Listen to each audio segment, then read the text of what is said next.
calendar. I just had the link came up here with my calendar on the computer. And now,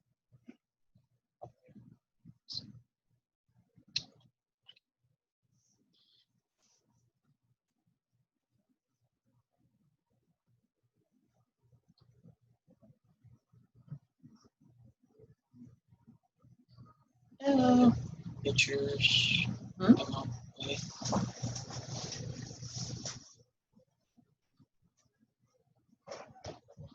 Just keep the tabs here.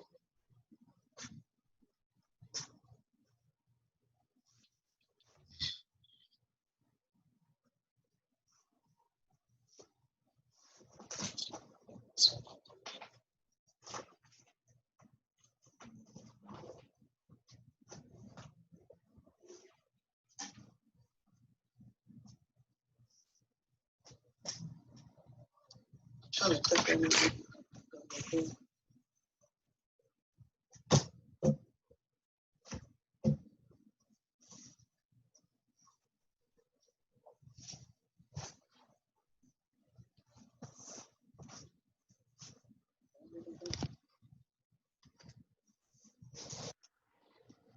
You put it on the link. Huh? I said I keep clicking on the link. It says click and open with Zoom. It won't open? Oh, it's supposed to be. It did open the. That's when system dialog prompts click. Because you know sometimes if you have that little. I can't see the. It's not open. It won't open? Yeah, I don't know because Bobby at the time it says you have Zoom client installed. You say you think it's because of the time? Oh no. I got it. I just had to click launch meeting. Oh. I just gotta put the password in. They gave you the password? You gave me to me it's the same one from before, right?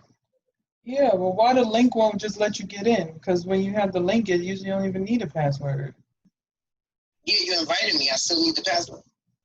I know, but I invited you with a link. That's what I'm saying. Okay. Yeah, the link to get to where I need to go, but I still gotta put a password in. Okay. Yeah.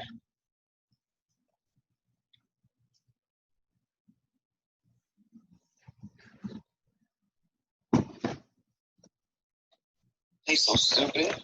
Oh. Kept wilding out. They are crazy.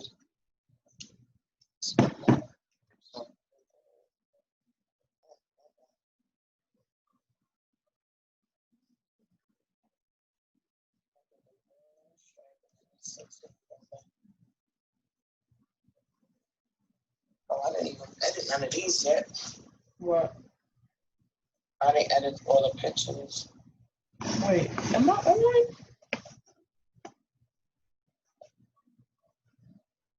I'm on.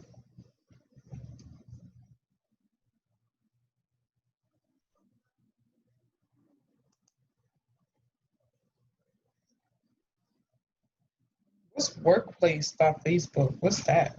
I don't know. I never heard that before. That's one of the live options. Really? Yeah. Oh, I don't know. I just clicked the regular thing.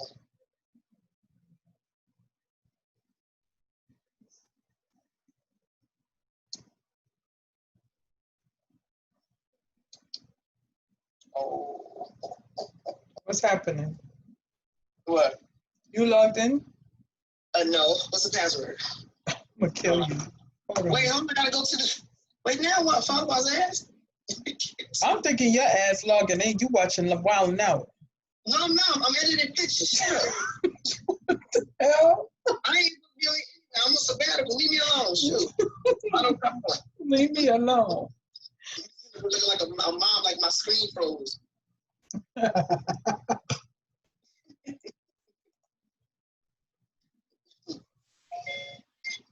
I'm gonna be just like this. I ain't saying nothing. Just smiling.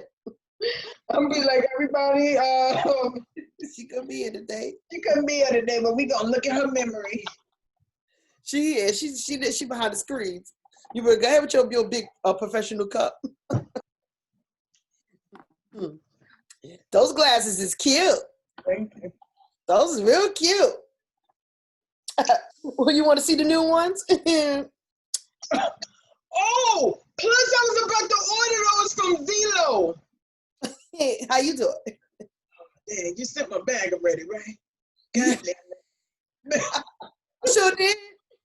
God damn it. I sure did. I need those. Who got them? It's called Zillow. It's Zeellool. They Oh. sell frames like for cheap. Oh. You could get your prescription in them, but Oh, I just really? be buying the frames because my coverage will pay for the prescription. So I buy the frames cheap. Probably, wait a minute. Is that working? I think that's where I got these from. I just be upcharging them, they cheap. Yeah, I need those. You must buy them for Zillow because they not gonna be the Zillow price. I know, but they take forever to come. They sure do, girl. Bye. Those I ordered those a month and a half ago. Oh, by the I time they love, I come, love those. I love those. by the time they come, you be like, I want these. Like, Right. I love those. me too. Those are cute. Look like they broken. Mm-hmm. I gotta put this picture up because you got the dress on. Happy client. 555. 555. I'm calling. I ain't got no book. Just want to make sure he could see the link. I should have a book right taking notes, right? Hold on. Well, I have be right. one here.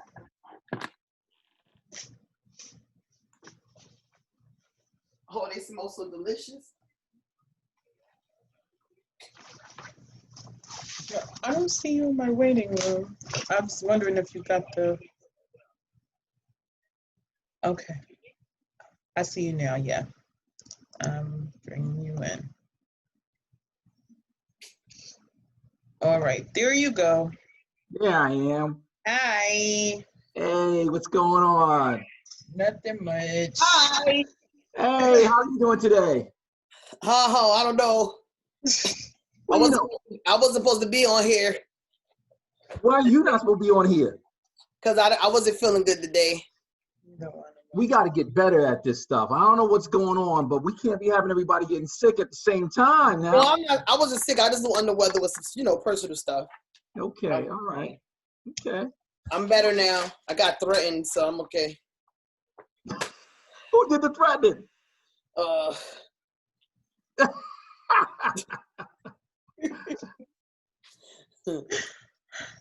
The one above you on your left side. There we go. I got it. Well, she did say she calls herself a hood booger, so you know what you're talking about, right? Well, that's my fellow hood booger. She know. Oh, Shauna, check your phone. You just don't believe it though. It's sad. It's all right. Shauna, Again? yeah, tap yes. What's the number? 73.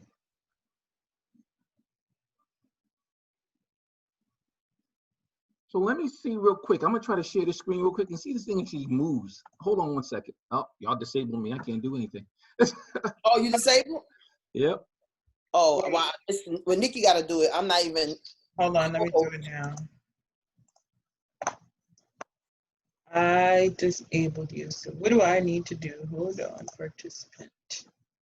I think when you hit share screen, there should be an arrow right next to it. That arrow, then it'll say multiple users. The green, the share screen? Uh-huh. And then right over, you should have an arrow right next to it. Then the arrow will say, it'll be like one, but then it'll say multiple participants. I see it. You Yeah, got to click that. I see it. So now I can do a share screen, and let me see if this will actually work as a, y'all can see this? Yep. Yeah. All right, so I am gonna see if I can now do it as a, as that. Let's see if this works. Can you still see the screen? Did it change with you? Yep. Let's see. So if I hit that, is that moving for you? Did you just see the screen move? Mm-hmm. Cool beans. All right. How's it look? Great. It looks great. Okay. So I am trying to get it to work for you. Depends on what happens. If you guys want me to speak long, this is a long presentation one. I've been trying to cut it down because I actually had 2 presentations I did earlier today. And so I haven't had a chance to cut it down, but I can definitely end it in the beginning, or I could actually cover some points. It depends on how you guys want me to flow. I guess cover some points. We just want to get, well, that's why we said part 1, because we know that this, you can't ever do a financial One. and Mhm. like in just 1 hour. Sometimes, we usually go like hour and a half. So you really can't just, so that's why we called it a part 1, so that we know that we'll definitely do a part 2 and just see how many people that we can gather that may want to come and, be a part of the, the orientation. Definitely. All Yeah. right. So let me go back to stop sharing this. Let me get out of Yeah, that. I'll be back. And let me go back to where I was, which was the beginning of this. Back there. And let's see if we can get it. There we go. Great. All right, I'm gonna start because I gotta go live on YouTube and on Oh, okay. So it's done. It's just us 3, but everybody's watching someplace else. yes. Yep. Oh, okay. Yep. Let me put me off so nobody will see me with the background.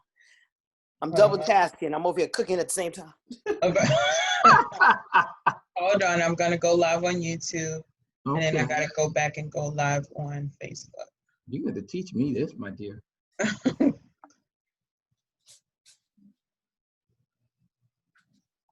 Wait a second.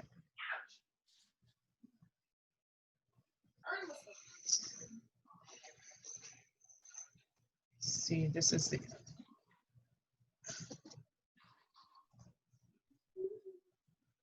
All right, so give me 1 second. Hi, YouTubers. Let me just get Facebook connected.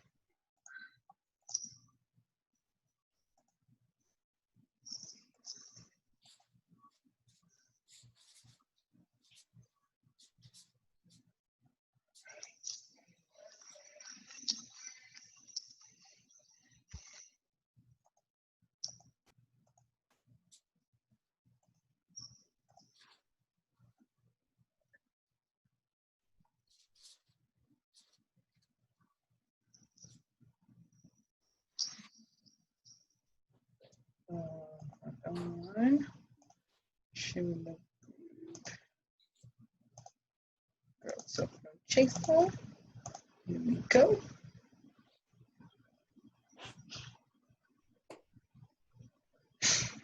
Takes a little time to like prep it. It's okay. So I'll be speaking to you too. Yep. Yeah, we're gonna do both. And then we'll look at the questions on the side to see, who's saying what, if they have any questions. If I wanted to play a game with them, could we? That's fine. Yeah. Yeah, we do that all the time. We play games on here. Play a game and they say, okay, and then you say, okay, you're gonna poll and ask them how many people want this, how many people want that. Okay. Mhm. Okay, let's see about that. All right, go Let me see if I live. can get Here to we it. go. Dang, how my phone dying? You might want to charge that, boo. Yeah, because I need to share this to the girl talk. That's the page I'm going live on. Oh, you're not going live on the on your Nicole? Do Nicole and then just share it, because that's where all our friends are. No. Here we go. Girl Talk No Chasers live. So you're doing Ralph.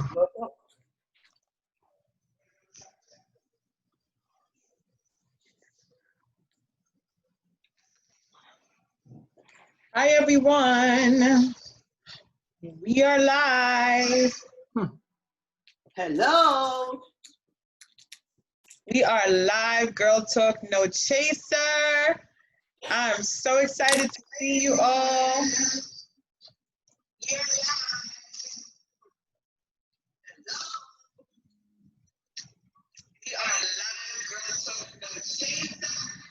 We have our special guest.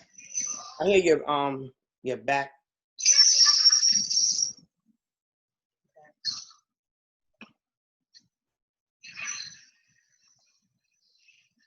We have our special guest, Mr. Rick Black.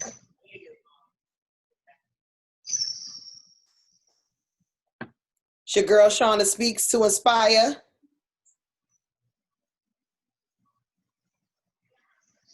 You know I can't see nothing. I have to log on. Where is it? I'm sorry, I'm getting a little feedback. I'm Mr. Black. Hey, how's it going today? Good. How was your weekend? It was good, good. I didn't do much this weekend for the first time in a long time. I actually rested. Took some time and actually did some barbecuing in the backyard. I was good. I was good. Nikki, where you live at? On Girl Talk, or you live on your page? Girl Talk. Let me share it to, oh, there we go.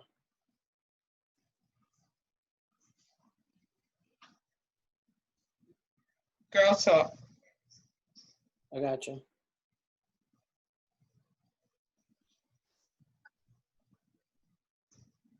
Oh, okay. So everyone, we have Mr. Rick Black, our financial guru. This man is full of so much knowledge. Oh my gosh. You're gonna have to turn down the Facebook and just look at it. Don't, because you're gonna hear the feedback. Give me 1 second.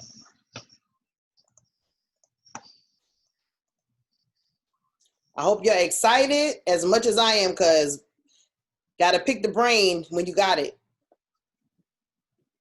Just leave a little bone afterwards. Just a little bit. I ain't gonna pick it too much.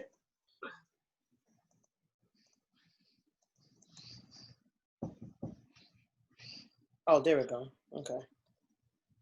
Give me 1 second, everyone. So basically, we are on here today because we talked to y'all 2 weeks ago about how important, since this pandemic started, about financial freedom. Financial freedom is a big category, but it's very important, especially for the Black community and the things that we've been going on. You know, financial freedom comes in the form of starting a business, stocks, mutual funds, IRAs. It comes in disinvesting in yourself, saving money, susu, you know, any way that you could save money. Financial freedom means that you don't have to worry about your bills. Financial freedom is you got everything on auto pay and you're not, you know, living from check to check. Financial freedom is having life insurance for your kids and having life insurance for yourself, having a college fund for your children, having a holiday vacation fund to be able to go trips, you know, year round. So basically, that's what financial freedom is to me. And once you're in that place, and for me, financial freedom was when I was able to put all my bills, car note, my rent, light, everything is on auto pay. That's for me when I know that I'm in a place where financial freedom is working for me. I have stocks, I have mutual funds. You know, Mr. Black is going to help me with my IRA. So when I retire in 5 years, I have more money to fall on. I have a business. Financial freedom, or what we call in the kingdom, you know, financial wealth, or being blessed and wealthy, right? Do you want to be rich, or do you want to be wealthy? It's two different things. You know, riches two different things, but being wealth is something different. You know, us as Black people, we walk around here and we look rich, but we broke. And our counterparts, they look broke, but they're rich. So now we have to get out of that mindset and start to double down our money and put it in places where it works for us at the end. And that's why we have Mr. Black here with us, because he is the man of all of that. Yes, for sure. And it's you definitely hit it on the head. We wear our clothes and they depreciate in value. We wear sneakers, we buy cars. I'm embarrassed.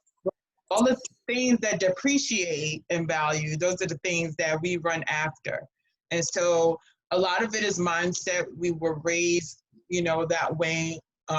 If we had more, then that meant that we have reached a certain level in regard to finances.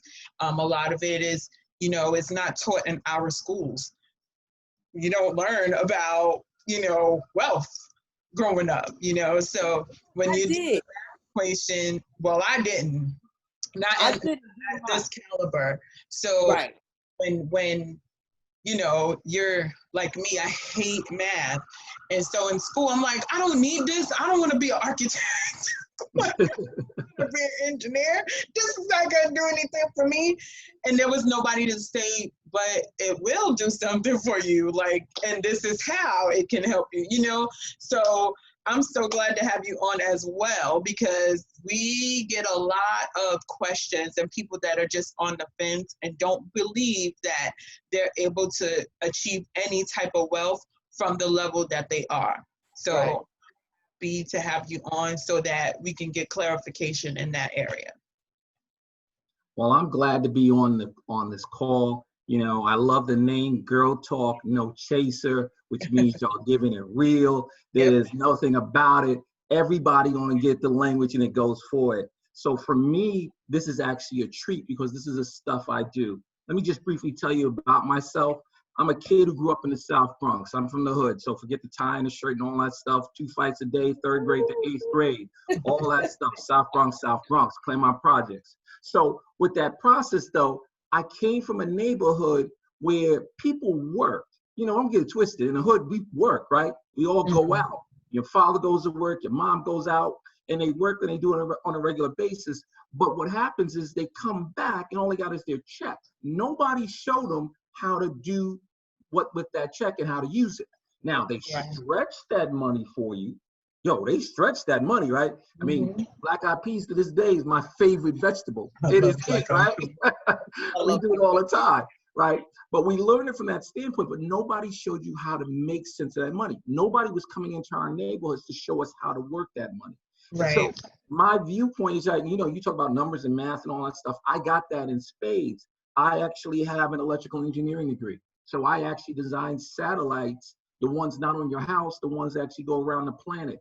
And then I came out and I worked for telecom services and I worked for Verizon and I designed a network that was the very first fiber optic network connecting the Bronx to Westchester. And I've done that. But then I went on to Wall Street and I got my MBA in finance and international business from NYU and all those things, right? And it doesn't say anything about me. It just says that that's what I did, right? And I'm not trying to lord it over anybody. But I realized that, you know, working for some of the firms I did, I've worked for Lehman Brothers, I've worked for Salomon Brothers, I've consulted with Goldman Sachs, and I worked with a firm called Blaylock and Partners, which at the time was the largest African-American firm on Wall Street. I was a managing director there. And then a managing director, that's as high as you can get before you actually own part of the company. I've been on CNBC, Bloomberg TV, and all those things, but I was always talking to people who didn't look like us. I was always helping them. They pay us $50,000 to make them $1 million. Pay them $100,000 to make them $3 million. And the conversations went on and on. But I go back to my neighborhood, and frankly, nothing was changing in my neighborhood, right? And so my family didn't move out of the projects until we were 28. And when we moved, we all moved to this house, right? And we moved to this house, and I was so happy that at age 28, I no longer had the bottom bunk on my bed because my brother, who was older, got the top bunk. So I got this basement that was frozen and cold, but at least the whole basement was mine. I was excited about that, right? Yeah. But it didn't necessarily change me, and it didn't hit the situations that I needed to do. So about 6 years ago, I decided to take my licenses from the institutional side of the business and take it over to the retail side of the business so I can have conversations such as this with you or anybody else. And so this forum to me is an excellent way to discuss about finance and what we can do to help people move themselves forward. And so if I can, I'd love to take some time. Now I'm going to talk a little, guys, right? I'm going to talk some, right? But I'm going to make sure that we understand this is interactive. It is just not me talking. I'm here to educate, but I'm also here to answer your questions. So if you got some questions, pile them on. I'll stay here as long as they tell me before they actually take out and yank me off the stage. But I do what I do because I love what I do. So again, from that standpoint. So is that okay? That's fine. That's perfectly fine. You said something that's so profound to me. So my mother still by choice lives in, I'm a project child, Red Hook Projects. My mother's still out there, my brother's still out there. And my thing now is buying a house, you know, when I retire or even earlier, that I can move my mother out and she can live with me in a house, you know, because Like everybody's like, oh, you living on your own? You know, you don't want a roommate? And I go, no, because I have roommates all my life.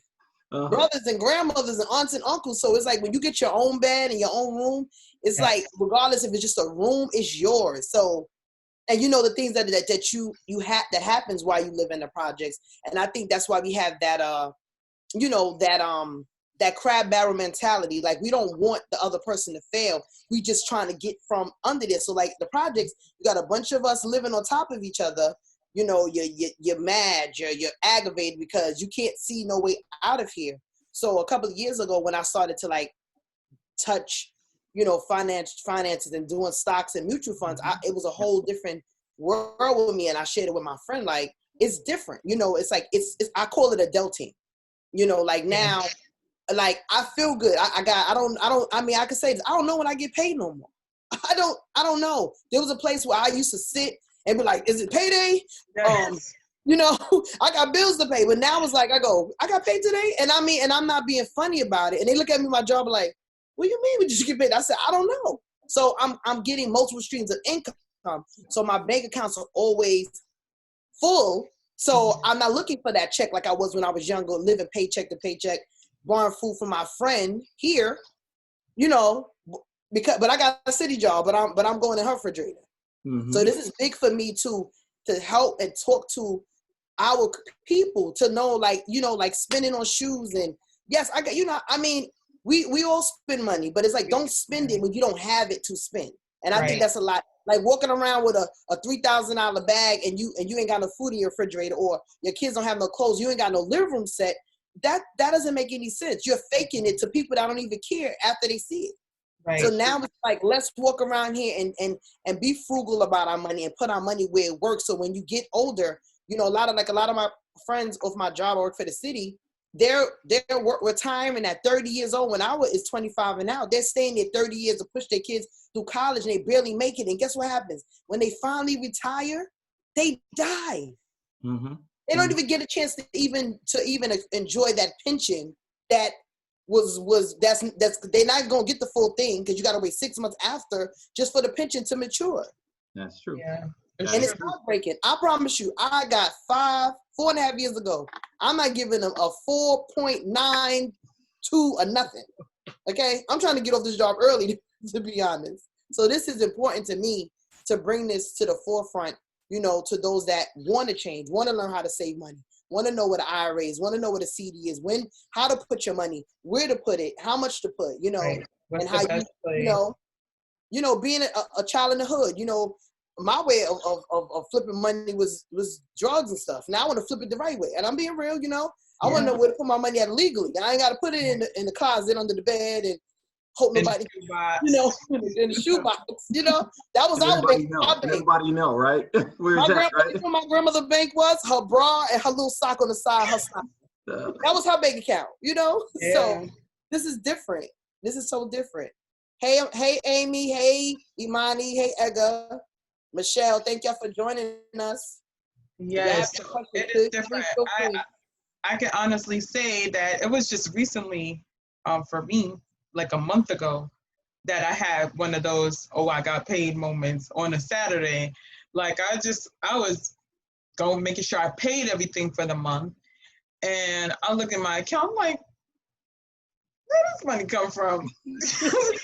And then I'm like, really thinking, like for a minute, like a few minutes, and I'm like, I got paid yesterday. And then I was like, I didn't look for that. Yeah, that happened to me. Like, I can't believe it. Like, what's interesting is about it, I think that everybody, if you really take a look at what's happened during COVID, right? If you're starting to get, you know, you were able to get on unemployment, and you got an unemployment, and they gave you the extra $600 a week. And that money is way more than what you were making when you were working. And then all of a sudden you realize, well, wait a minute, I'm not going to the movies. I'm not going to, you know, to a party. I'm not going to stuff. I can't, why am I going to buy me a new outfit? Nobody's going to see me because I'm still in that back of my room. And so what people are realizing, they're starting to get paid, and they're getting paid on a regular basis. And now they're going, oh my God, I'm getting paid. I'm getting paid. And they don't realize, because they've already paid all their bills. Yeah. And by the way, everybody's being very, very nice, because they changed the rules so that nobody can take your money. while you Right. can build up those assets. So people are building up those assets and seeing what's going on. So they're getting a glimpse of how the wealthy are, right? You get paid, if you get paid twice a week, twice every 2 weeks, well, that means you get paid 26 times in a year. If you get paid twice a month, that means you get paid 24 times in a year. There is no reason why you can't get paid every day of the year. Right. It's just a matter of mindset. So employee mentality, or what we call people who even want to be rich, they get paid on a certain time. I don't care if you are Patrick Mahomes and you got that $500 million contract, he gets paid on a daily basis or a game-by-game basis or an every 2-week basis. He just has a lot more zeros in it. When you're wealthy and you're the owner of an NFL team, you get paid every single way and you don't even look because it just comes falling in all these multiple streams of income like you talked about it. But I don't want to that's further down the line. Let's bring it back to the here and now. A lot of people here are thinking about what do I need to do to get on that path? Because that's all well and good, but let's talk about it in basic language. So this is what I want to do right now. So hopefully I can share this screen and people can see what I have. Tell me if you guys can see this. Yeah, better get your pens and pads and paper because this is a golden moment right here. Start writing some stuff down. All right, so let's see if this thing works, all right? So hopefully it's working. No, it's not working. Hold on with my screen. Let me get it right. Let me do it again. Okay, and I'm gonna do it this way. I'm gonna share the screen. And then what I'm gonna do is I'm gonna get here again and I'm gonna hit this. Frozen, or I must be, can you see this? Can you see it? No. Oh yeah, I can see. I can see it. Okay. Okay. Yeah. So what I'm doing is I'm trying to get this to go for share screen, and then I'm going to stop the share, and I'm going to go right back to where I was, which was right here. Please tell me you can see it. And it's not working all of a sudden. Okay. All right. I'm going to do it a different way. That's okay. I can do it another way, and we will go. All right. So, all right. Let's do it this way. Okay. And let's see. And let's get back to the first page. Okay. All right. So here's the thing. Here's our goal for that. I want to help either individuals or people in their families become properly protected. That's through life insurance. I want to become debt-free through some sort of financial plan where you start attacking your debt, but in a smart way, just not going at it willy-nilly. I also want you to get to a point where over time you can become financially independent. I want to open your eyes to what that means and how that works about. So the objective, though, is to teach people how money works. The things that you should have learned in 3rd grade, 4th grade, 8th grade, 12th grade, that if you had learned it, it would have put you in a better situation to manage your money. Now, just because it's after 12th grade doesn't mean you can't learn it. It's the same thing that the wealthy do. They just have been applying for a time. You can start today and start putting in those principles for yourself, and then you change the direction and flow. Because if you notice that when you were a kid, when you first got your first paycheck, if you turned it over, all it said was sign here. You know, that's all you've done. Sign here, and then you went out and spend it. But it never gave you directions on how to use it. And once you do that, you can make informed decisions on how to manage your finances. Now, there's going to be people that are going to act one of two ways. Education is going to be given. Education is going to be given. Education will be given. And some people might say, okay, I got it, I'm good, don't worry about it. And they keep on doing what they do. But I'm okay with that because at least I planted some information in here that allows for you to think, and maybe not this time, maybe with somebody else, you go and do some things. That's a good thing for what we're doing here today. Others may decide, hey, I want to do that. I want to get myself in order. And if that's you, then great. We can help you do that, and we will continue to educate you if I'm so fortunate enough that they bring me back for additional sessions, right? But I don't take it for granted that anybody that wants it, I will make sure I put it out there in spades, all right? So when you talk about that, what you really want to do is build your own financial house. You have to stop thinking about yourself as Tommy or Mary or Joanne or whatever. You need to think of yourself as Joanne Inc., right? And Joanne Inc. is a multi-conglomerate who does things, and there are things that are being done. So you need to protect the assets that are around Joanne Inc. So you need to protect your income through life insurance. And you better make sure that you have it for as long as you possibly can until your assets grow up. So an insurance policy for 5 years isn't going to work, especially if you have no money in the bank. It protects you until you get to the point where you need the money. You better start budgeting yourself so that you can get out and figure out where your money is coming in, what are your bills, and then making sure that you start putting money away to deal with the emergencies in life that happens. In 10 years, 8 out of 10 Americans will have a problem where they're going to need emergency money, but they don't have $5,000 in the bank. It's going to be pretty hard for them. You want to have a will in place because the will allows for you to do what? To set your goals and dreams, your aspirations for the people that are to come. We should stop thinking of ourselves as just ourselves and just being here. We should be thinking about ourselves as what's happening for my legacy. I'm a person of the Bible, so I'll just say from that. The Bible says a wise person lives an inheritance to his children's children. That's one right. of the parts right, you do that is through the will. So you want to do that, right? The best way to get yourself where you can actually start stacking that dough, making that cheddar, is accelerate paying off that debt, right? If you ain't got a debt, if you're paying half your money, and by the way, 50% of the population pays half of their money just paying off their debt every single month.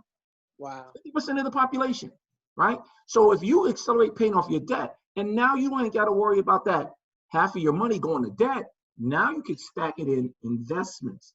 Now you can stack it into the things that you want to do for things that you consider important, whether it's a fund, whether it's a cause, whether it's a business, whatever it may be, you got it because you ain't got to pay that debt to somebody else. You better start thinking about retirement, because retirement, everybody gives it a nice name. It's called retirement.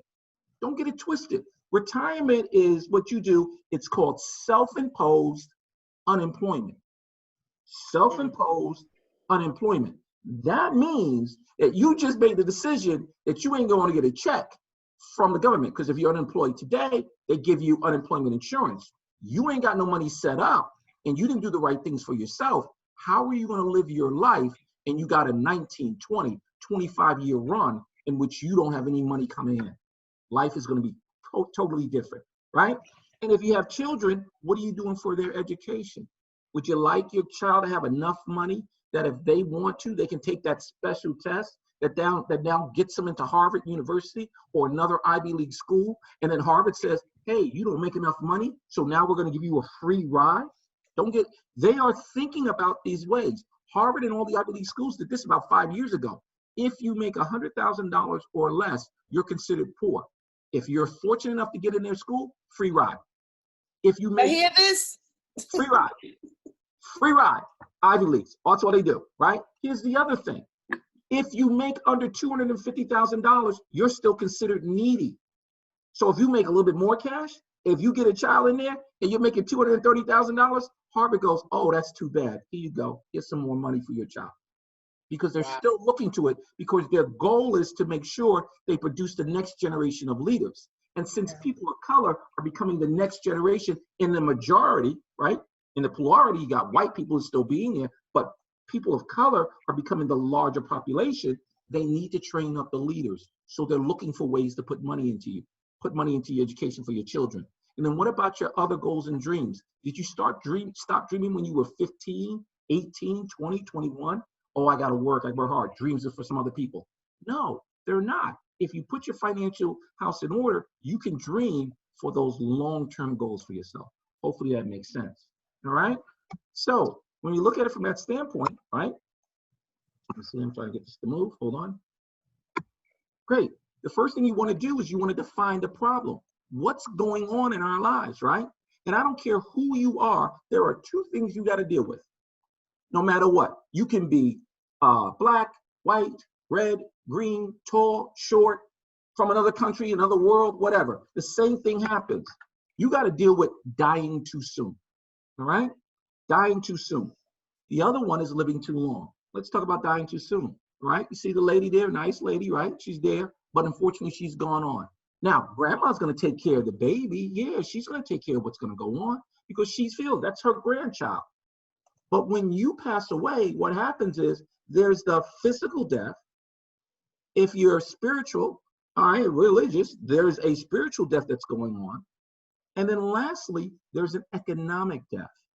But I'm sure she had goals and dreams and aspirations for her child that she wants to happen whether she's there or not. The grandparent wants to give it, but if she doesn't have any extra money, then the style and the dreams get put on hold. It becomes that dream deferred, right? So you want to make sure you do that for yourself. What also happens, if somebody dies too soon, the bills aren't being paid, 6 to 9 months later, all of a sudden you talking about what? You're talking about somebody getting either evicted or foreclosed on it. They're talking about evictions right now in this environment because no money's coming in. They're just talking about it in COVID. What happens when all of a sudden somebody passes away? You better make sure you have some money for that in case something happens. Otherwise, change of neighborhood. Not only change your neighborhood, change your plans. I know I've got news for y'all. College is not cheap, and it grows faster than anything else on the planet. It grows 7 to 10% per year. So the class of 2037, that's $240,000 that parent is going to have to come up with. And if you don't have insurance in place to it, all of a sudden you got to rethink. Maybe it's city college, maybe it's community college, maybe it's not college at all, right? Maybe they got to go to the military to do so. All the things that you wanted to are deferred because somebody died too soon and they didn't set it up for them. All right? Right? So here's an example, right? Let's say you had a person, right? Unfortunately, the slideshow didn't work, but there was a man there, guys. There was a man there, right? Right? And so they were out on a fall day and they were having a great time, right? And so it's a real life example. The wife is making $3,500, husband's making $3,500. They're making $7,000 in total income, but their bills are mortgage, cars, insurance, credit, and debt. But they're paying $7,000. Now, if they got $7,000 coming in and they're paying $7,000 going out, you know they ain't going out and hanging out. That's why they're kicking up leaves in the park. No, they ain't got nothing else to do, right? No breathing room. No breathing room whatsoever. Well, what happens if something happens to him, right? And the reason why I say what happens to him is because we die sooner. That's the rule. I mean, y'all help us live longer, but we still end up dying sooner, right? And so what happens is then all of a sudden there's a problem. And the mortgage company says, sorry for your loss. He was a great man, but the mortgage is due on the first of the month. The credit card company says, sorry for your loss, but hey, on the 15th, I need to get paid, right? The car, when you get your car and you have your car payment, sorry for your loss, but it better be here on the 30th or the repo man will show up at your door in a few months. So if that happens to you, what does the family do in that type of environment? So you must have protection in the form of life insurance. Right? GoFundMe, that's the new life insurance. You gotta.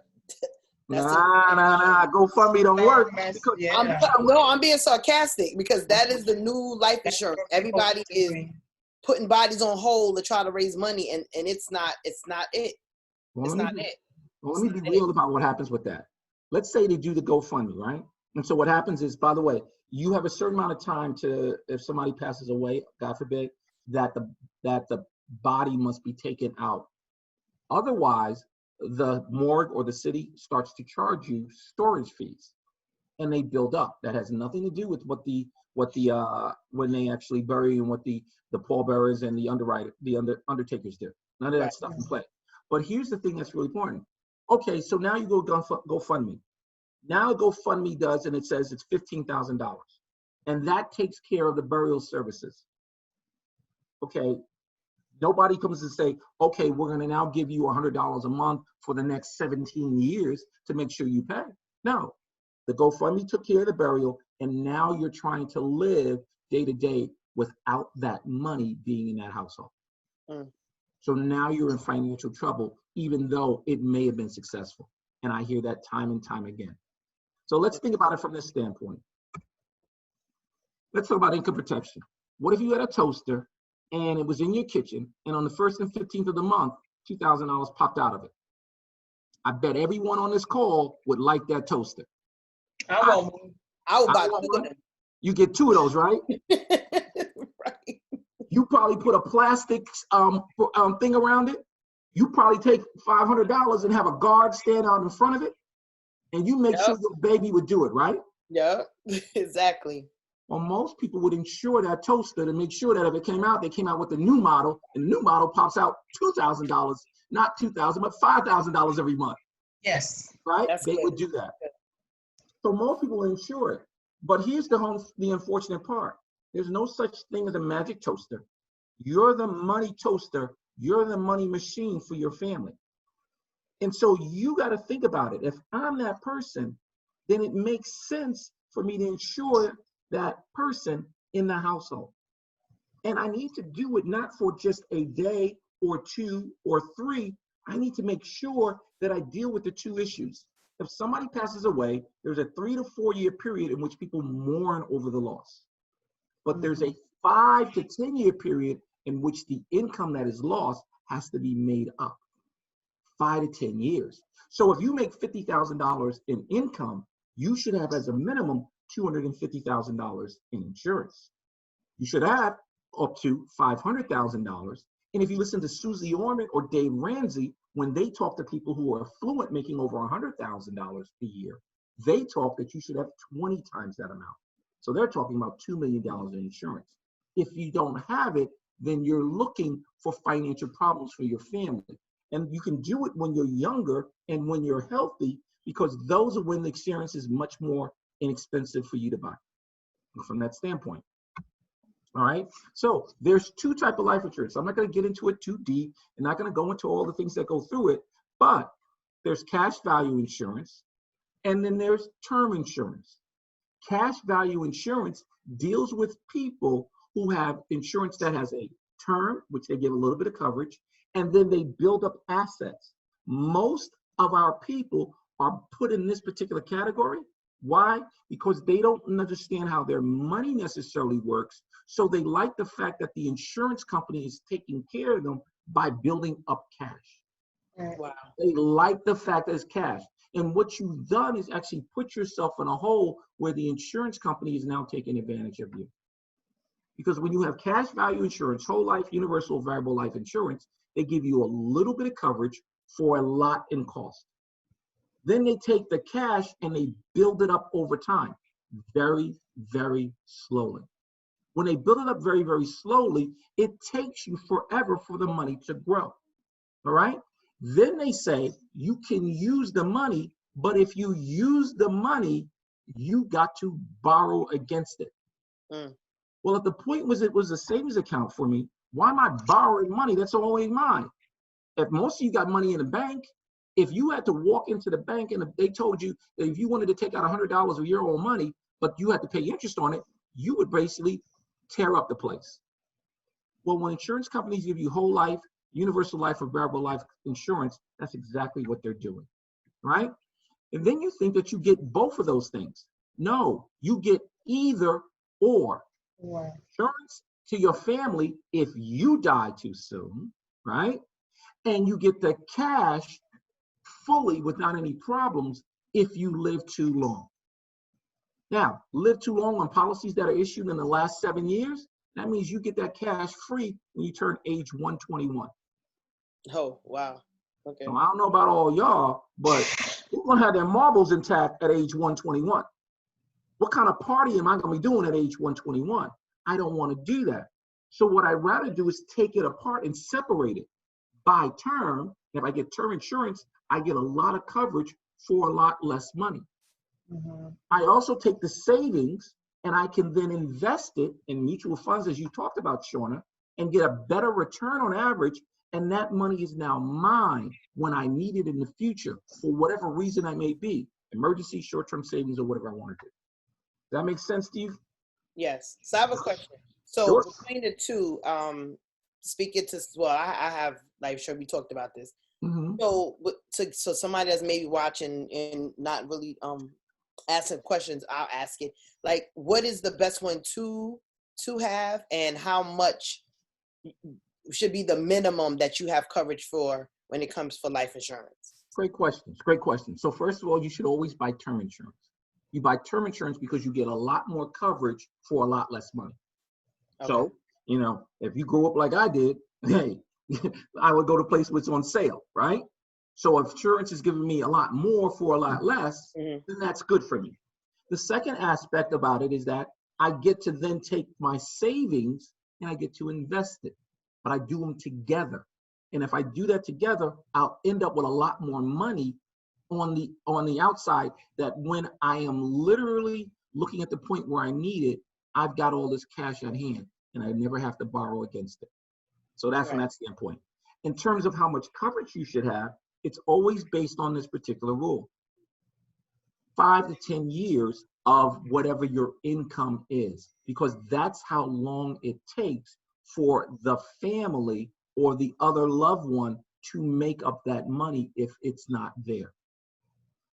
So think about it. If you are a husband and a wife and you have a child and the child's in school, right?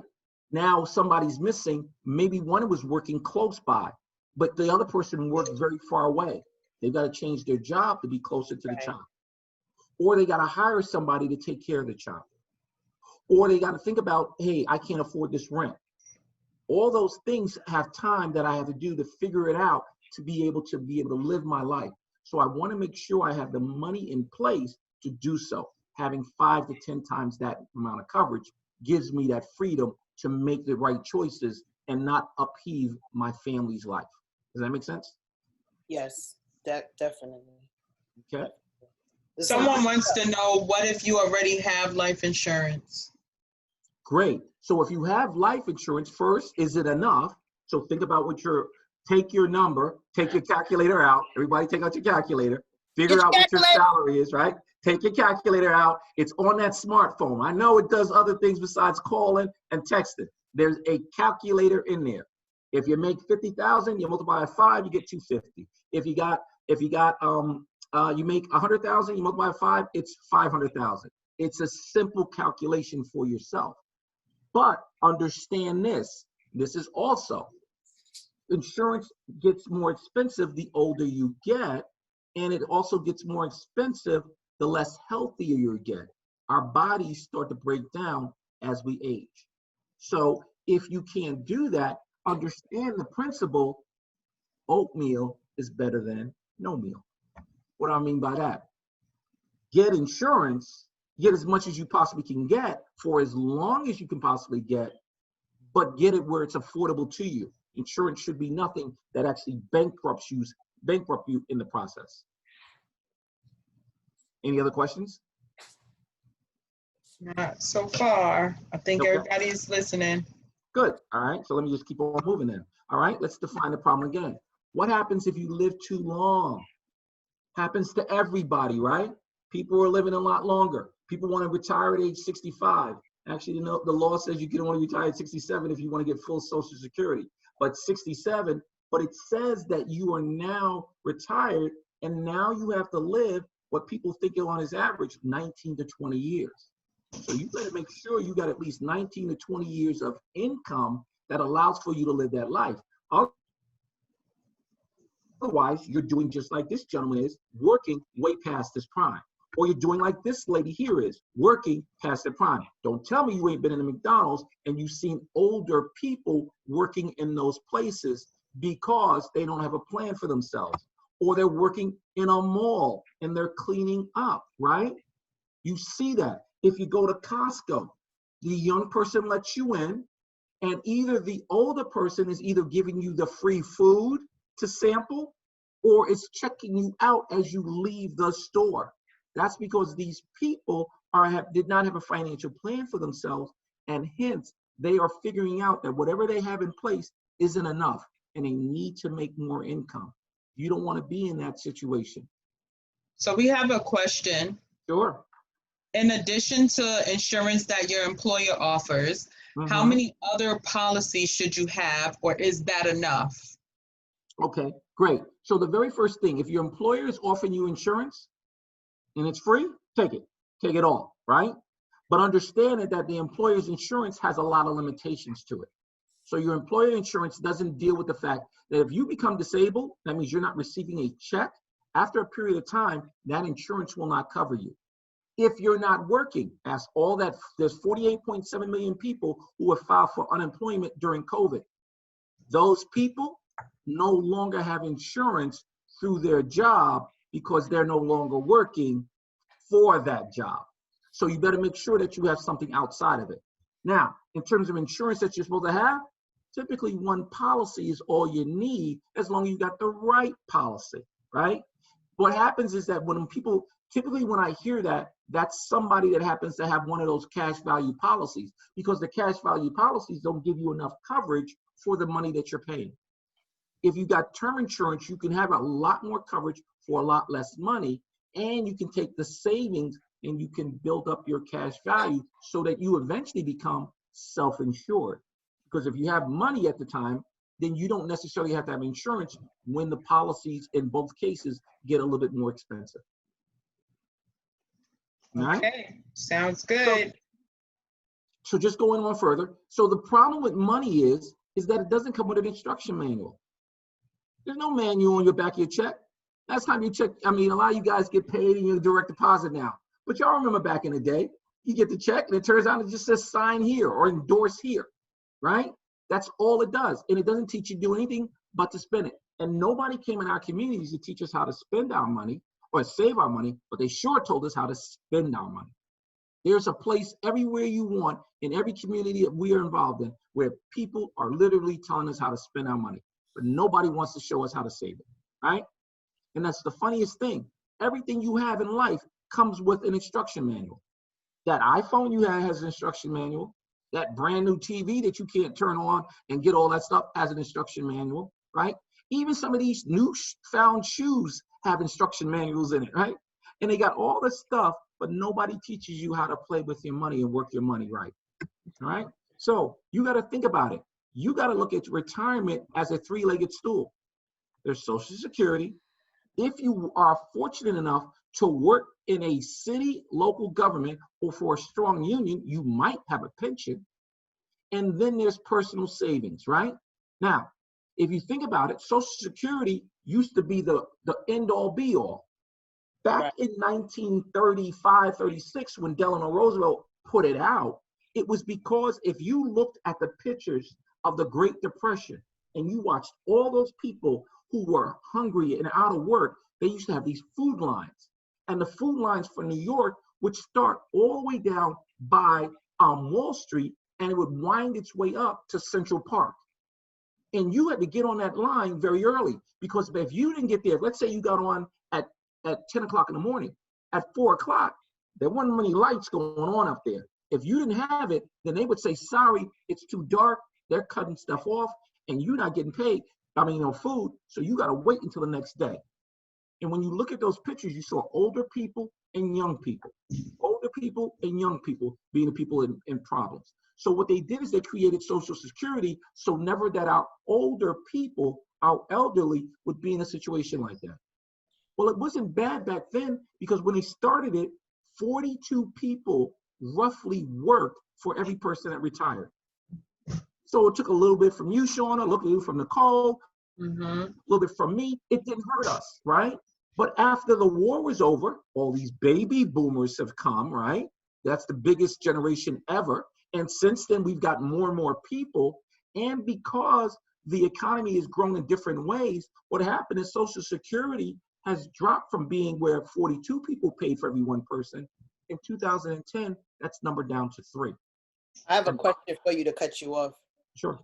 Somebody said, in addition to insurance you have what your employer offers, how many other policies should I have? Right. And I said that you should have one. Okay. Right? One policy that covers all that. Most people end up having a policy where it's like where you happen to have policies because you happen to have a cash value policy, a whole life, universal variable life. And they usually get like a $10,000 policy here, $15,000 policy there, $30,000. It doesn't cover enough, and you're still paying it, and you do it over and over again. And if you keep going to the same places, they will always send it to you. But if you get a term policy, you can get a whole lot more coverage, pay one price, and you'll find out that you'll be able to save money. You can get rid of that particular policy, never cancel the policy until the new one's in place, but you can cancel that policy, and then all of a sudden, you can now take the excess money and put it and grow it for the bank of you. Okay.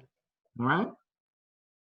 So you got the Social Security. Now there's only 3 people working. And by the way, if Trump gets elected, and I'm not talking about his politics, but if he gets elected, he's already said we're going to attack entitlement programs. That means he's going after Social Security. That means he's going after Medicare. That means he's going after things where you get Medicaid and things of that nature. Those will go away, and unemployment insurance is one of them as well. So you better make sure that you have it in place, but that should not be your end all. Pensions. It used to be 80% of the population had a pension. But all these companies have been going out of business because they realized that the pension was an obligation on the company and they couldn't pay for it. Right. And so pensions have gone from 80% of the population down to 32% of the population. And if they have it their way, they're going to shrink it even more. So if you happen to have a pension, hopefully you have a strong union, but some of these pensions are all not the same. And some of these things are going to fail. And that's been happening in other cities. You see it in the news, but it's going out. So pensions are not necessarily the end all be all as well. And then personal savings, most people, because they live in paycheck to paycheck, they're not building those things up. And as you said, you better have multiple streams of income in which you have your money working. And your money working does not work if it's in a bank. Doesn't work if it's not in a bank. That's it. So 78% of full-time workers live in paycheck to paycheck. It ain't just you. It's a lot of people going through that, right? And at least 80% of people are nervous about healthcare, money emergencies, income, savings. Everybody's going through that particular problem, right? More than half of us don't have $1,000 in savings in our bank accounts. Only with this COVID, we're starting to see our income rise and we're putting some money away. But beforehand, nobody had it. And if you look at it, 3 out of 4 Americans, regardless of who they are, started for saving for retirement, and they wish they did it many years before. So let's get on that path to putting that away. All right? Let's think about the solution. Solution is pay yourself first, right? The bank of you. It's got to be you. Saving is key. It's got to be about you, right? You better have an emergency fund, right? Emergency fund is typically 3 to 6 months of your savings. You better have a short-term savings. So now you're the boss. You can buy what you want, buy what you need, not necessarily what you want, but you buy it on your own terms. People don't realize you can buy almost anything as long as you got the cash and you can quote a price. That even includes furniture from like Ashley Furniture. If you got the cash, you can walk in there and tell them what you're ready to pay. Do that process. Then there's that long-term saving and investments that provide for you to be able to live those long lives that you want to live. All right? So let's talk about a game. I wanted to play a game. Let me see if I can do this. No, I'm going to do this way. All right. So let me ask you guys. Let's say I gave you, and this is for everybody who's listening. Hopefully you guys are still listening. I haven't put you all to sleep. No, it's some good stuff. Continue, Mr. Black. You're doing Okay. Thank you. All right. Let's say I give you a penny. And I take that penny and I double it every single day for the next 31 days. And at the end of the 31 days, I give you the money. Or I give you $1 million after the 31 days.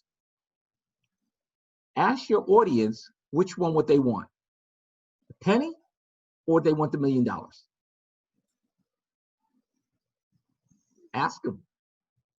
So guys, what would you want? The penny or the $1 million after the 30 days you said, right? 31 days. So I take a penny and I double it every single day, and you get the chance of getting $1 million after the 31 days. Your choice.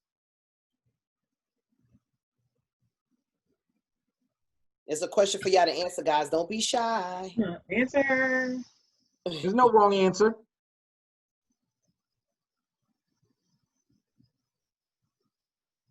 I see nobody. Nobody wants to answer. Oh, that's too bad. So, Shauna, you answer. I think I want the doubling. You want the doubling? Okay. All right. She's right about that. Since nobody's answering, I'm just going to go to the answer. What happens? If you took the money and you let it double, think about it. If you had a penny, right? The next day it's worth 2 cents. It doubles again. The next day after that, it's 4 cents. The day after that, it's 8, 16, 32, 64 cents. You can't even go to Burger King and buy something to eat, but it's growing. After the end of the next week, it's 81.92. So maybe you can take out your boo and y'all can go to Red Lobster. After COVID, of course, right? Yeah. But if you don't touch that money and you let it double again every single day, by the third week, you're at $10,400. And by the end of the 28th day, lo and behold, you just broke $1 million. Wow. I got some pennies around here. I'm gonna start Let them there, right? Have start doubling up and see what I come up with. Papa Penny meet Mama Penny, and y'all double and make some more pennies, right? Right. Shoot. Can't make $1 without having that penny. Somebody said they'll take the million, and 2 people said they'll take the million. Oop, sorry. Yeah, Alex and Christian said they would take the $1 million. So Shauna, that That's means, something serious. so Shauna, you might want to give them a loan because they only got $1 million, but you got 10.7. Right. So they're paupers, but that's okay. That's okay. The problem that people realize is that they go for the what's here and now. But if you let your money work, That's it. if you let your money work, your money will start to outpace you. You just need to know where to put it to let it work. Most people think they put it in a bank and they let the bank work for them. The bank ain't doing that. The bank is using this against you. Using your money and giving you a low percentage back for nothing. So this is how money works. Walk in the bank, person says hello, shake your hand, they're in a suit and tie, they're in a nice outfit, they take you away from the teller. You know they take you away from the teller and they sit you down. Then they offer you the nice pen with their name on it, right? Yep. Or they offer you the lollipop that's green. And don't tell me y'all don't know about that green lollipop. I know about the lollipops. There you go. Take as many as you want, right? Then the very second you take a step out the door, by law, they're allowed to take your money. 90% during bad times, 94% during good times. Wow. So the second you took a step out the door, money gone. And then you give it right back to you in the form of who out there happens to have a credit card? Most people will probably say yes. Well, where'd you get the credit card from? The bank. Okay. Yep. How about somebody wants to get a house? Where do you think you got that from? The bank. Okay. Maybe you got a kid that wants to go to school. Where you want to get that student loan if you can't afford it? Bank. Okay. Maybe you want to start your own business and it's growing and you need that money to explode your business. Buy the machine, buy the equipment, buy the material, etc. Where do you think you're going to get that money from? Small business associate, then the bank. Which is the bank, right? Right? So you're going out in the bank, and the bank ain't giving it to you at 0.1%. They're giving it to you at 5%, 10%, 15%, 24% if you got bad credit. If you got if you have a retail credit card, it's at 30%. And if you have really bad credit, it's a secure loan, it's at 36%. Meanwhile, they're taking your money and they're giving it to you with an interest rate. The average interest rate at your bank is 0.1%. It's 0.1%. So if they're getting 30% and you're getting 0.1%, it should tell you there is something wrong with that equation. Right. There's something wrong with that equation. And hopefully I can get you to show it there. It's something in what they call the rule of 72. It's the rule of 72. It's also called the banker's rule. And it's the banker's rule because every single bank will use it. Every single banker, every single CEO, every single CFO uses the banker's rule or the rule of 72 every single day. They got their Wall Street Journal, the New York Times, their croissant and their coffee, and they got the rule of 72 right next to it. And all it does is tells you how long it takes for you to double your money. So let's say I gave the people who took the $1 million, I feel sorry for them. So let's say I gave them $10,000 each. Okay. And let's say I gave them, but the interest rate on that money is 3%. So the rule of 72 says 72 divided by 3 will tell you the number of years to double your money. So 72 divided by 3 happens to be 24. So if you look, you'll see that at 24, you'll see that $10,000 just doubled to 20. Wow. In another 24 years, it will double to $40,000. Now, some of you might think that's a lot of money, but think about it. Inflation is eating up your money. And if inflation is eating up your money, there is no way in the world that that $40,000 is going to do you any good for you. Matter of fact, inflation takes, if you make money at 3%, you just took one step forward, two steps forward, 3 steps forward. Inflation just took you 1 step back, 2 steps back, 3 steps back. Well, if you took 3 steps forward and 3 steps back, did you go anywhere? No. So at least 3% just gets you to break even. You will be able to buy the same Whopper and French fries with that amount of money at 48 years later. But let's just say I decided to double your money, double your interest rate, and I doubled it to 6%. So the rule of 72, 72 divided by 6 says my money doubles in 12 years. So in 12 years, I'm at 20. In another 12 years, I'm at 40. Another 12 years, I'm at 80. And lo and behold, at 48 years out, I'm at 160. You might feel a little bit better about your investment, and it's doing okay for you. But if you notice, all I did was double it from 3 to 6, but I've been able to get 140 to 160. My money doubled by 4 times. So I doubled my interest rate, but my money doubled four times as much. This is just how I believe how my pension was when we first started. We have different tiers for the city. So everybody that came in was tier 4, and then after like 2000 and change, everybody, I mean, they went to tier 6, which is they're getting screwed with tier 6. And we had it like this. You invested 3%, you invested 6 as it goes up, and then I think we was invested at 10, and that was it. And then we were invested, and we didn't have to add any extra to it, if I'm saying it right. No, actually, what you're talking about is the percentage money that you're allowed to put in, and they will match for you, and they will invest for you. Okay, right. I'm talking about once the money's in, what does it do, right? Okay. Right? Does it have babies? Right? Does it double and make more babies? Right? That's what you want to do. You want to have much more dollars for you as you get older. Okay, I have a question. So someone, Christian wants to know, if you're a late starter, meaning behind in retirement preparation, what is a good catch-up strategy with a good salary with a goal to live comfortably at retirement? Well, that's a very good question. The issue for you becomes, what is your financial independence number?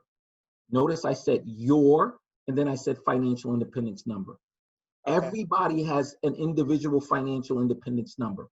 It is how much money you need to live the life that you are accustomed to in your retirement years. That differs for everybody. Let's say you're making, I don't know, $30,000 a year, right? And you're making $30,000 a year, and the money grows up.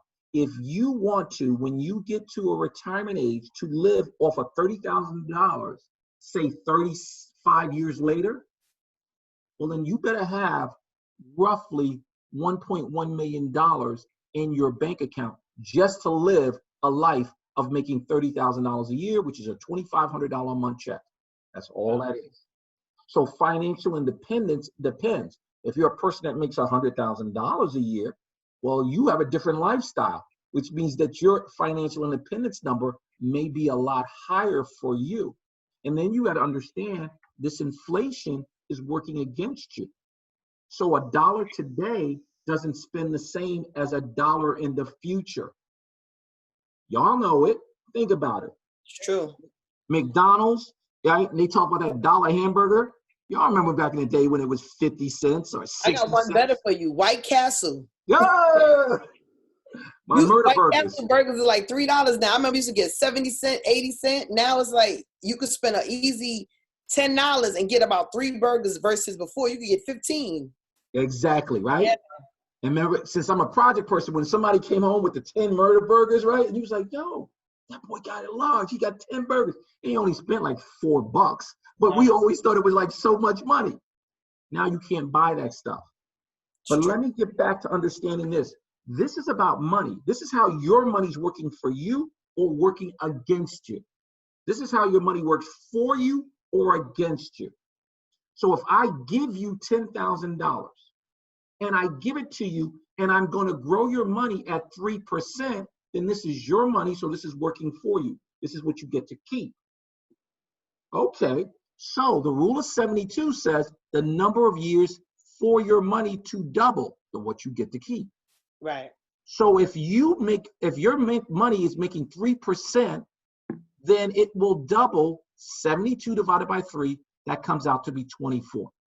So in 24 years, your money will double from 10,000 to 20,000. It will take another 24 years for it to double again from 20 to 40. Took you 48 years to take your money to go from $10,000 to $40,000. That's not going to spend too well when you're older. Right. If So I now, go sorry. ahead. So for me, I have only I have my pension and the 401. I never did the 357 comp thing.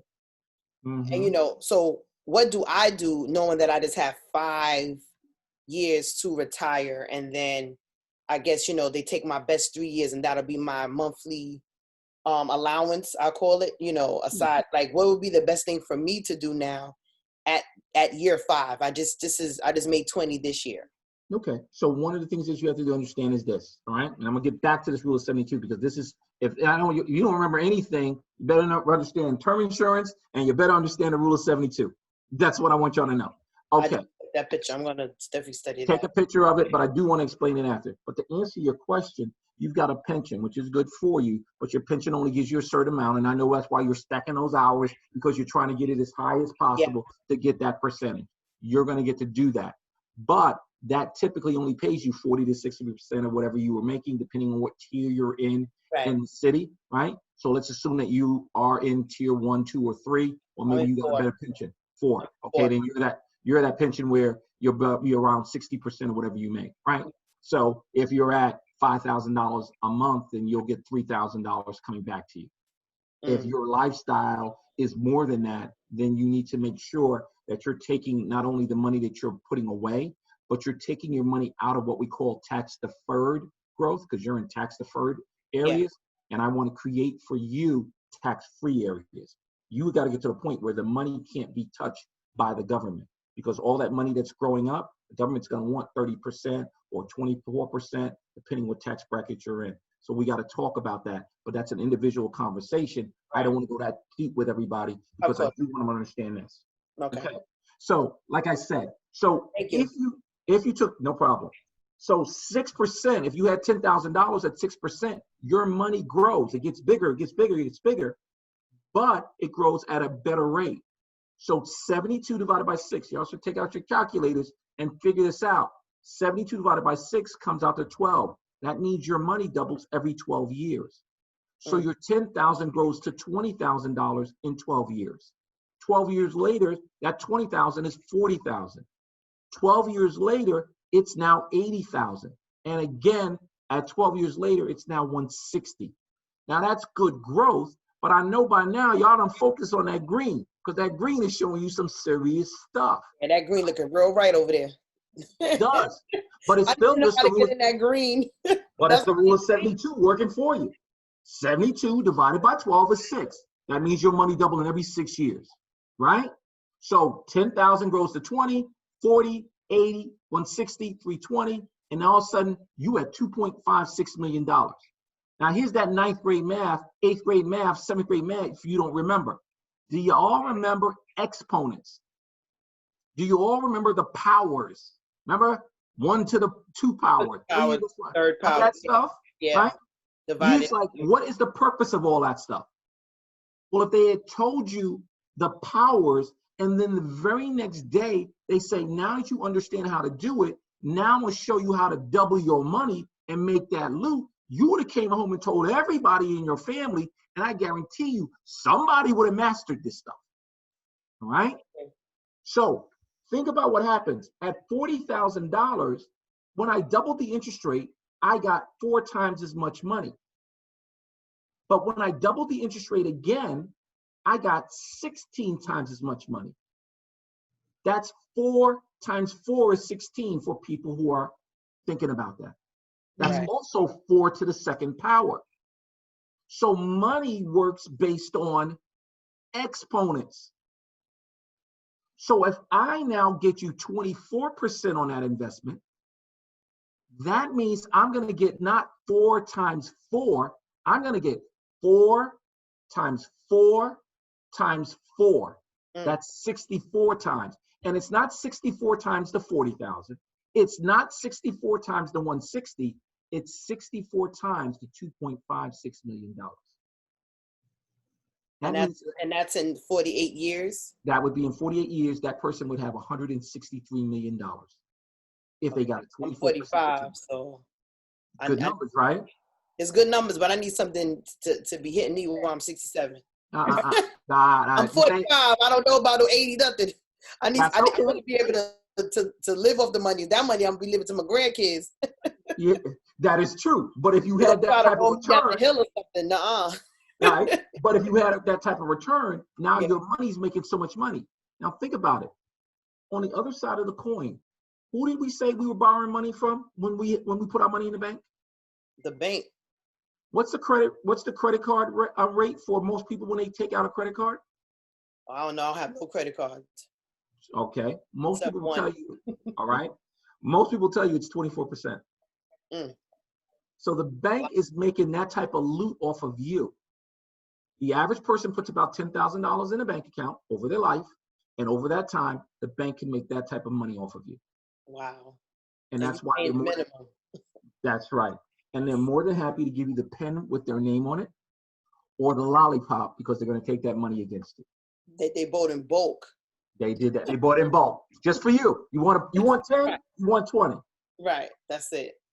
So everybody here, since I told you about the rule of 72, let's get it to the brass tacks. Most of you are getting 0.1% at your house, in your bank, 0.1%. 0.1. 0.1. So take out your calculators. Not even 1%. Right? 0.1. So Shauna, important. There you go. So Shauna, you do the calculation. Take out your calculator and do 72 divided by 0.1. 72 divided by 0.1. $720. No, 720 years. Oh, 720 years. Sorry. Yeah. Yeah, sorry. So it's going to take you 720 years at 0.1%, putting your money in a bank to double your money. Is that a financial plan for you? Sure not. Is that a plan for your child? Nope. Is it a plan for your grandchildren? Definitely not. If you do it from that standpoint, think about it. The average generation in the United States is 20 years. So if I take that 720 and divide it by 20, how many generations do you get? You said 720 or 72? 720. You got the 720. Now let's do that in generations. Divide that by 20 years old because it takes 20 years to get to the next generation. 36. So that's 36 generations. So you would not have, your money would not go to your children, your children, your children's children, your children's children, your great-grandchildren, your great-great-great-great-great-great-great-great-grandchildren. If you keep on keeping your money in the bank, that's what's going to happen. And the bank is going to use your money against yourself. Wow. That's the problem. That's why the rule of 72 is so important, because it takes the blinders off your eyes. And now you think about it. Now, there are ways to put your money to work. There are ways to put your money to work. Let's talk about it from this perspective. Now I'm going to stop sharing the screen because I really want to get real with this. All right. So when you talk about investing, all right, think about it. Most people are happy and they know value when they see it. So they buy an iPhone. Most people know the value that they think they see it. So they buy Nike. Most people know the value that they buy. So they go out there and they get something for, say, I don't know, Verizon, or they get a better car or whatever. They look at it from value from that perspective. All right. So you pay for that, but you pay for an asset that depreciates in value. It's not going to be worth the same as soon as the second you bought it. If that iPhone gets jacked up, what do? They tell you, well, we give you a used one, right? Or we'll give you proration on that. And you find out the proration is a lot less. So instead of buying the phone that cost you $1,000, why don't you buy the company that made it, like Apple? Facts. All right? Think about it. Right. You want to know the value of Apple? All right. So every month, Apple sells roughly 23 million phones. Every month. The average price is around $1,000. So that means Apple's clocking $23 billion every single month. Yep. That don't include the watch, the iPad, the Computer. tablet, the watch, the tablet, the pad, the earbuds, the music, the Mac, the software, the developers, and even the credit card. Apple got all that money, right? Yep. If you owned Apple, then you are an owner of everything they own, including their profits. And now you can stick your hand out and go, give me my cut. They don't care what your name is. They care about who you own the stock. Right. All right? If you look at it from the standpoint of Amazon, Amazon sells you anything in the world, virtually anything in the world, and will get it to you in 2 or 3 days. It's not just coming to your house. It's coming to my house. It's coming to Shauna's house. It's coming to Nicole's house. It has made Jeff Bezos the richest man on the planet. And that's after he paid off his wife that he cheated on. It was the best investment of my life, Amazon. There you go. This is what we were talking about when we were saying, we're taught we wear our assets. We buy the sneakers, we buy the clothes, everybody know I'm a sneakerhead, but we buy sneakers, we buy clothes, we buy cars. We don't think about ownership. Or And tomorrow. it's so important, or tomorrow for that matter. You're right. We the flyest ones in the shelter. Put your stuff. But it's true. It's true. It's like we talking real, and it's all the time. It's really, really sad. And when you start having these conversations, people don't want to follow through. People shut down. They're like, I don't want to talk about this anymore, because it's almost like a shock it's too much. Like it's too much to absorb because it doesn't make sense to them.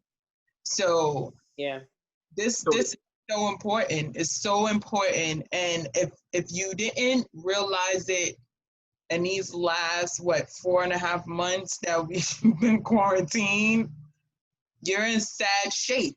You're in a bad position, because what do you do when this happens again? Because it will. In some form, it'll be something different, but it will be the same type of action. It will happen again. So what do you do? How do you prepare? How do you prevent tragedy for you and your family? And what are you prepared to do today to make it change? That's the real question. Because here's the interesting thing. I think, Shauna, you said it earlier. You said, I got multiple streams of income coming in. You know the easiest way to create multiple streams of income? Own stock. Because if you own stock, then you don't get paid. Because when you have your job, what you do is you give up your time and you rent it out for money. So you get paid one way. You got to work to get it. But if you own a stock, you are now entitled to get paid 6 different ways. 6 different ways, right? So you get paid, one, by the stock appreciating in value. So that's money for you. So that's one way, right? If they sell the stock, then you get what they known as, if I bought it at $5, but I sold it at 10, I made a $5 profit. That's called capital appreciation. You get that for, if you hold it for less than 12 months, that's called short-term capital appreciation, and it's treated a certain way. And then if you keep it for longer than 12 months, you get what they call long-term capital appreciation. So now you're at 3 ways.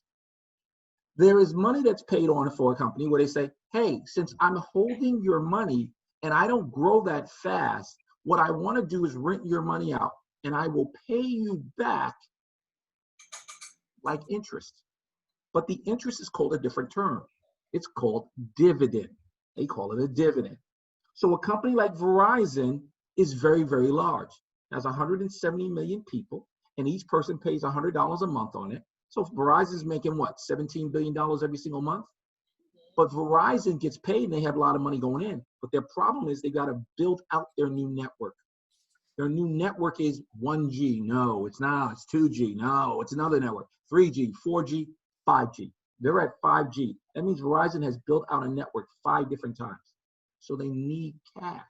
And they don't want to use up all their money. So they say, hey, if you park your money here, what we will do is that we will pay you for parking it there. And that money will be paid at a 3 to 5% interest rate or dividend rate, which means instead of getting the 0.1 from the bank, you can put your money in the Bank of Verizon and you can make 3 to 5%. That's 30 to 50 times as much what you're making just there. So my money's in the Bank of Verizon, not at the Bank of America, right? But from that standpoint. So you can get that, and they'll give you a dividend, and every now and then they go like, we still got too much money left over. We're going to give it back to you, and they call that a special dividend, right? Then you can get paid in terms of what? Banks, companies take out interest, right? I mean, take out loans. It's like a credit card. You go get a credit card, and you buy those new pair of shoes. They can't get a credit card with a credit card limit of $50 billion. So what they do is they go out and get a bond. It's nothing more than a credit card from a lot of different people, and they pay that back in interest. They give you interest that way. So when you're said and done, you can get paid 6 different ways by just owning stocks. And here's the thing, it don't take a lot to start up. People think you got to have $1,000, $2,000, $3,000 in it. If you utilize what we call mutual funds, then you can start mutual funds as low as $50 a month. Right. Start. It's just a process of making sure you pay yourself first. So instead of paying your bills first, pay you first. Create the Bank of Joanne, the Bank of Tina, the Bank of Shauna, the Bank of Nicole. Create those banks for yourself by just setting money aside for you. And if you do those things, you'll be surprised what will happen to you over time. All right? That's my guilt. That's my guilt, because I sit here and listen and you know, like being on the job 20 years. When I started, I was, 24 years old. I was just happy to have a city job, was supposed to go to college. That didn't work out. I lost, my grandfather passed away. So that just did something to me mentally, that I just, was working with my godfather in the flower shop that we owned. And then I moved on and applied for city jobs. So listening to that and going, because you always say, oh, I'm not going to stay with the city long. And then you wake up, you're 15 years in, but you realize that you haven't even put anything aside, a continuing savings that you don't touch. But since I started in 99, I've always consistently put $100 away aside from taking out my check. And up until 3 years ago, when I started doing my mutual funds, that $100 has accumulated that I don't even touch it. Before, it was like that was my only saving grace out of all my money being spent. So I was already in the negative. So now sitting here, I'm like beating myself up. But I guess it's better late than never to start learning about, financial freedom and getting the education. So now you can beat yourself up, but now you can educate yourself moving forward. So I'm really proud for this forum. It's great. You're definitely. Matter of fact, I want to show you something really, really quick. And I'm going to leave it to you guys because I know I don't want to be too long in it. But just think about it from this perspective. Okay, I'm going to share the screen. All right, this is how money works for people. So let's just say that you started at 0, right? And let's just say that you got a 9% return. And I'm using 9% because the market has actually averaged that over the last 86 years. Some years up, some years down. That means some years it's better than 9%, some years it's at 9%, some years it's less than 9%, some years it's negative. But when you average it out, it's about a 9% return. Okay? Let's say that you put away $150 a month, right? And let's say that you did that. Let's say you were 30 when you started. And let's say you did that for 35 years. In 35 years, that amount would turn into $444,000. Right? That's at a 9%. Now, here's the thing. People think, well, oh, that sounds good. Can you put 20 years in there, please? So I can just see. Well, in a second. Let me illustrate it, right? But here's the thing. Here's what you put in contributions if you did that. If you did $150 a month times 12, right? That's $1,800 a year. You multiply it times 35, you only put in $63,000. But all this orange is what your money made for you by working, by being invested in the market. Wow. That's $361,000 that you had nothing to do, but you watch your money grow for yourself. That process, right? Now it grows a little bit faster. Obviously, if you put in less time, well, it's going to take a little bit, it's going to be shorter in money. Okay? Less time, you're going to have more in the contributions. You'll put in less contributions, but it becomes a bigger point because the interest doesn't get a chance to grow up yet. Right. All right? So notice that your first 20 years, you're at 100,000. But in the next 15 years, it throws on another $300,000, $344,000 just by doing that. Wow. Right? So I think the person was talking about what their financial independence number, they got it. Obviously, what we want to do is look at where you are. Let's figure out where you are, right? Then let's figure out where you want to go. It's done by your dreams, your aspirations, the issues that impact you and your family, and then your ability to be able to get yourself disciplined to do those things. If you do that, then you can grow to those numbers. But it's a function of you. Now, this is the sexy part. Everybody looks at the money. All right, that's cool. But remember, let's say she did do that and it took her 20 years to do that, but she hadn't put any money away. And Shauna said she has. But what if she hadn't put any money away? Well, she's got to wait 120 years to get to that 100,000. But if something, God forbid, COVID, you walk outside, Atlanta is shooting people, in Chicago they're shooting people, and somebody goes away, and it was in year 2. Well, by year 2, that dream is gone. It's not there. You got $3,900 in that account. But if you had life insurance, the life insurance now will pay them so that they can actually do the things that they want to do. All right? So life insurance is that first point. Got to get that life insurance first, and then you go out building what you want to do for yourselves. All right? Hopefully I gave enough value that I didn't bore everybody, and hopefully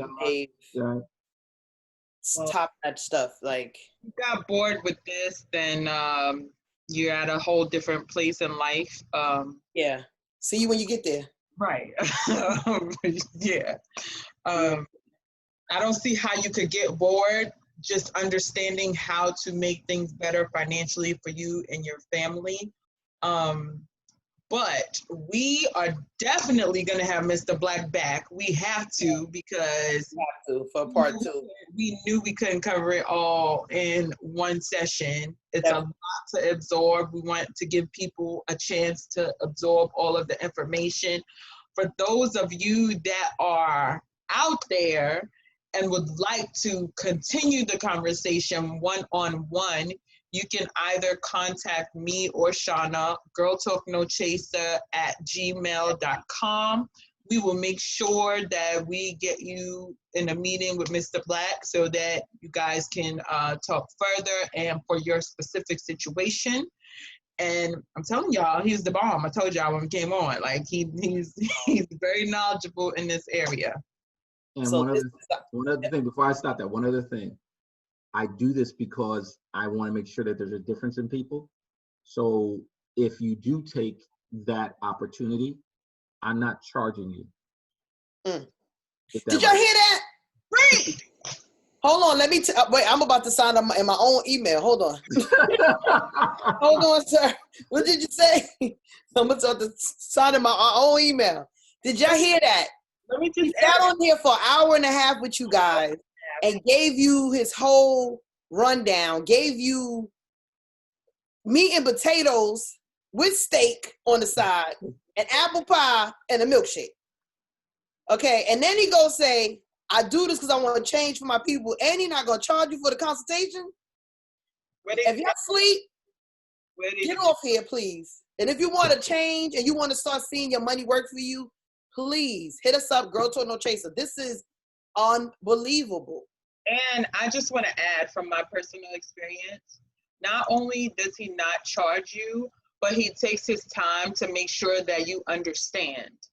And that's the real bonus. He's not rushing you through a process and throwing words and terms and PowerPoints you don't understand. He's making sure that you understand what you're doing so that you can make an informed decision that benefits you and your family.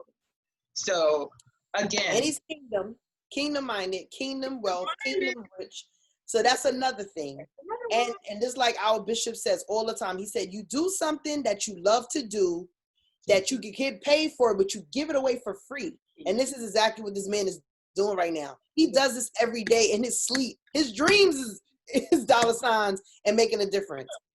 And if we don't, I'm serious, like if you don't have this, And you don't understand, like, you're not gonna get this on no forum. People pay thousands, $100,000 just to sit at the foot of somebody with this much knowledge.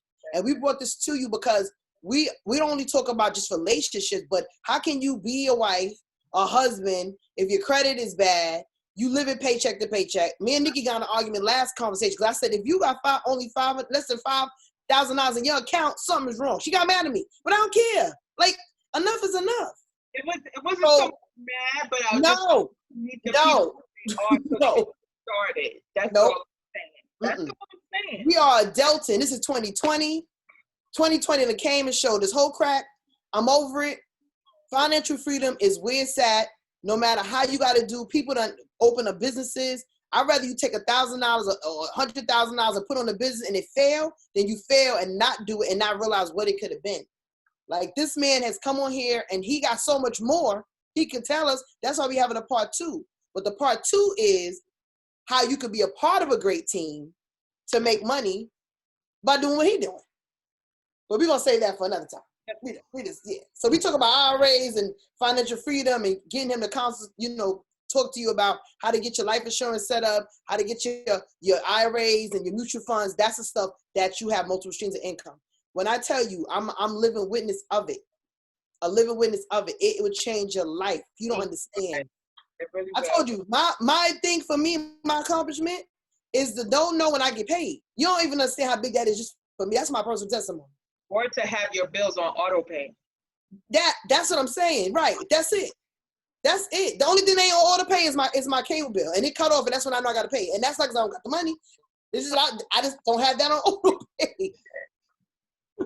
You want to get to that place, right? We're in our 40s, 30s on here. You want to get to that place. You want to wake up and love what you do. And like I said, I'm blessed to have a city job, but I know my time is up with it. This is what I love to do right here. And it's to bring wisdom and a refreshing word to you guys. You know, like, come on, like, take this. This man said he gonna do this for free. If y'all don't hit us up, if I don't get, I better have emails when we wake up in the morning, just to sit at his feet, 10, 15 minutes. Like, he gave you half of him, and it's still a lot of stuff. This is a blessing.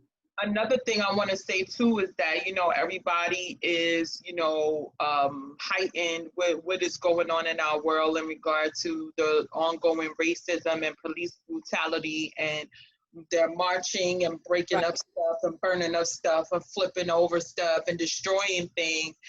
And when that's all said and done, then what? You got to position yourself to be empowered.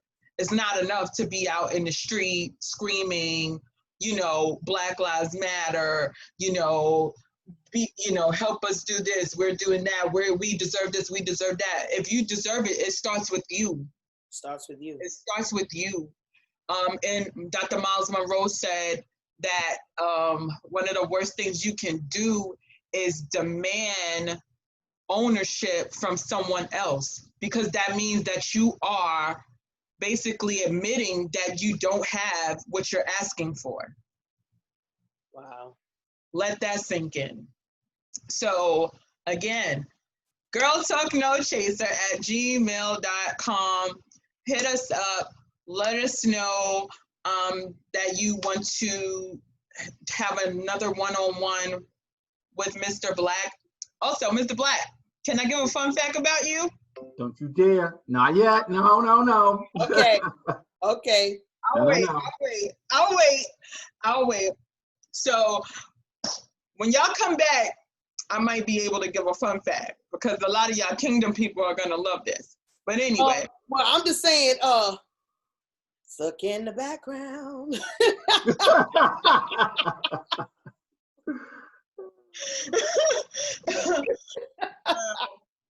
Mr. Black, I love it.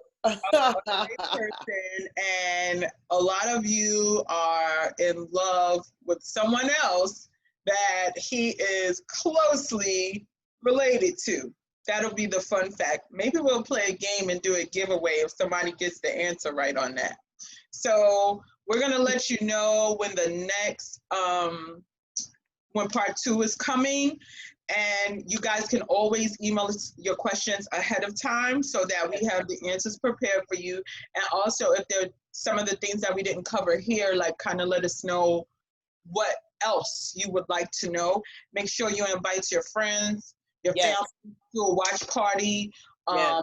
Sit and chit chat with us, and we're gonna make sure we all get there. That's the goal at the end of the day, that we all get there. Those of us that are willing. That are willing. That are willing. So, Mr. Black, do you have anything else that you would like to say? Final word, sir? No, other than this, it's just, again, you plant the seed, somebody planted a seed, they get 30, 60, 100-fold return. Nobody knows which seed actually did it. So you plant it, whether it's going to be on fallow ground or it's going to be in rich ground. So as you said, just plant the information. And they do what they do, but just know that you did what you were supposed to do, right? Amen. So that's my purpose. So I just put it out there. And, I think this was enriching. And I think that I was just honored and blessed to be on this call, because there are two dynamite women that I'm talking to. And I'm sure, I don't have to go far to figure out what those seeds are. I know on the other side, there are a lot of dynamite women listening to you as well. Thank you. We appreciate that. Yes. So guys, make sure you share this video with everybody, so that when you listening to this on the replay again. So how long do they have for this offer that you just gave? I didn't tell you offer. I just gave you offer.